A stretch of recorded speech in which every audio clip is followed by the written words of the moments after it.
Bonjour, bienvenue sur la chaîne Lise.Lorrain. Aujourd'hui, j'avais envie de partager avec vous mes petits trucs pour économiser de l'argent quand on va faire notre épicerie. L'autre jour, j'étais sur Reddit, puis je regardais un post d'une personne qui disait que ça faisait 2 ans et demi qu'elle vivait sur 10$ par semaine d'épicerie. Puis, dans le fond, la personne, elle décrivait comment elle faisait pour payer si peu. Puis, il y avait beaucoup de, mettons, acheter en prévision de... tu sais, comme, mettons, une semaine, il achetait de la farine, il achetait de la viande, puis du riz, mettons, puis l'autre semaine d'après, il allait acheter, tu sais, puis il achetait en quantité. Fait que comme ça, il s'est monté tranquillement une genre de réserve, là, puis... on s'entend, cette personne-là habite pas au Canada, les prix sont pas les mêmes, clairement, là, parce qu'elle a acheté comme 60 œufs pour 3,30$, puis ça avait l'air d'être un prix régulier au Walmart. Fait que c'est sûr que c'est pas le genre de choses qu'on peut faire ici. Mais j'ai décidé de me faire un petit défi personnel là, pour le mois de janvier, de vivre, on est une famille de 3, donc ce que je me disais, c'est vivre avec 20$ par personne, par semaine, pour l'épicerie en général.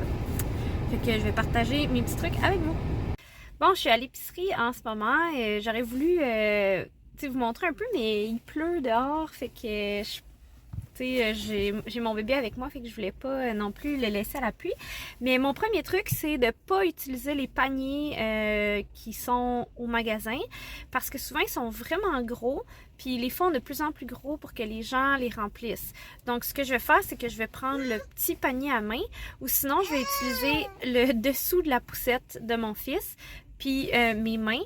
Puis je me limite à ce qui peut rentrer là-dedans, donc je suis obligée de faire des choix, puis je peux pas prendre tout.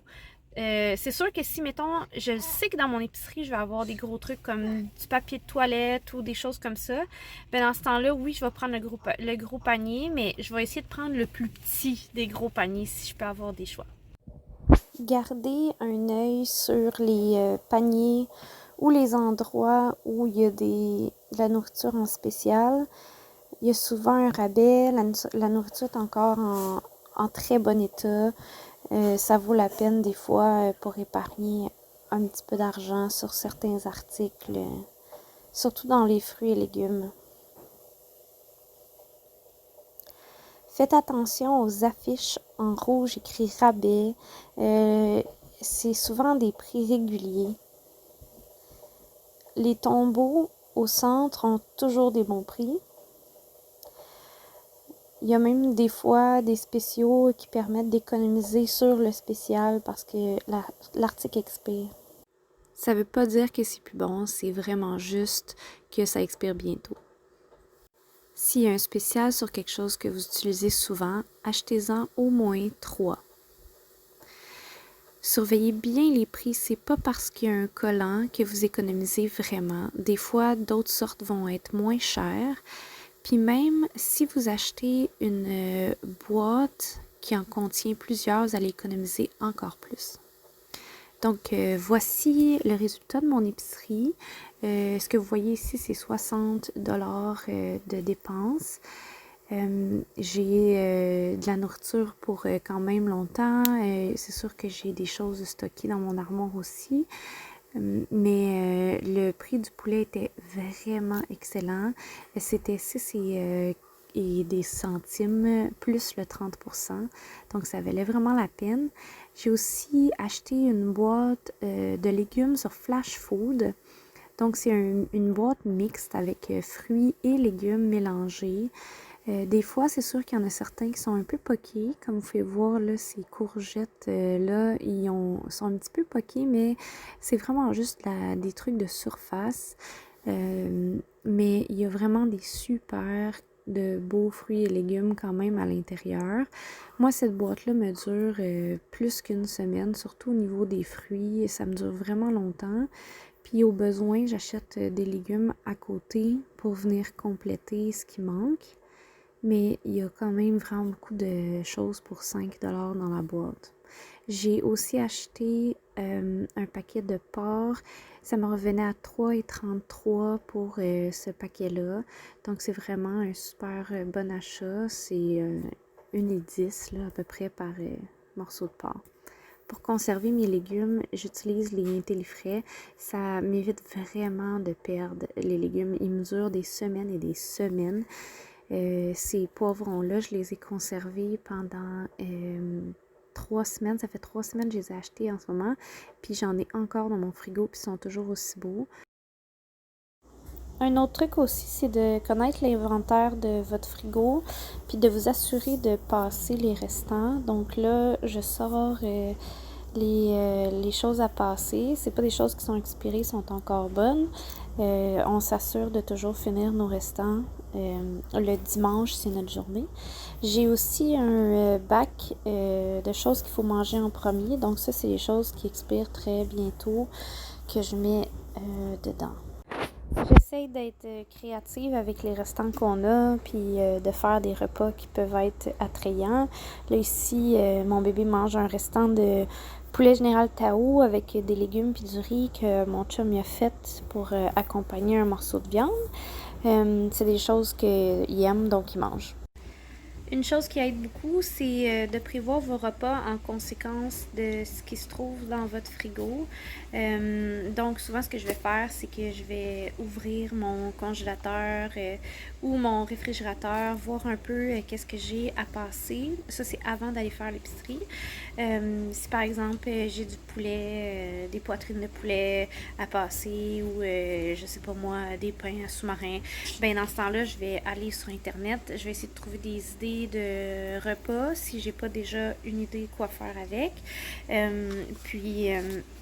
Par exemple, je vais comme m'asseoir avec mon livre, puis je vais faire ma petite recherche, puis une fois que c'est trouvé, je vais noter les ingrédients qui me manquent, puis je vais essayer de les trouver. J'utilise l'application qui s'appelle Reebee. Cette application-là vous permet de voir tous les circulaires en même temps. Donc, vous avez juste à taper dans l'onglet recherche l'ingrédient qui vous manque. Par exemple, s'il me manque, je sais pas moi, du fromage cheddar, ben j'écris fromage cheddar, puis ça va me sortir tous les épiceries ou magasins où est-ce que le fromage est en spécial cette semaine-là. Je vais le sauver sur l'application, sur ma liste d'achat. Souvent, si c'est une marque quand même connue, je vais être capable, par exemple, si le spécial est pour Maxi, je vais être capable d'aller faire un imbattable. L'imbattable, dans le fond, ça permet au Maxi de vendre l'article au même prix que l'endroit en spécial. Donc, je sais pas moi, si au Super C, le cheddar est à 2$, puis qu'au Maxi est à 2,50$, puis c'est la même marque, le même format, la même grosseur. En le sauvant dans ma liste d'achat, en arrivant à la caisse, j'ai juste à montrer mon cellulaire avec le circulaire qui montre le spécial. Puis ils vont me le faire au même prix qu'au Super C. Ça m'évite d'avoir à faire plusieurs magasins, mais je peux quand même profiter du spécial. Donc c'est ça. Fait que en partant des rabais qu'il y a sur cette application-là, ben ça permet de sauver de l'argent. Puis si jamais je vois que tout ce que je cherche est pas en spécial, je vais reporter les recettes à plus tard, puis je vais essayer de trouver des recettes qui a des trucs qui sont un petit peu moins chers cette semaine-là. Comme ça me permet de sauver ça de plus d'argent. Mais je continue quand même à regarder pour ces articles-là à toutes les semaines. Je les recherche encore. Tu sais, je vais écrire fromage cheddar à toutes les semaines pour voir si à un moment donné, il vient moins cher. Puis je l'achète à ce moment-là.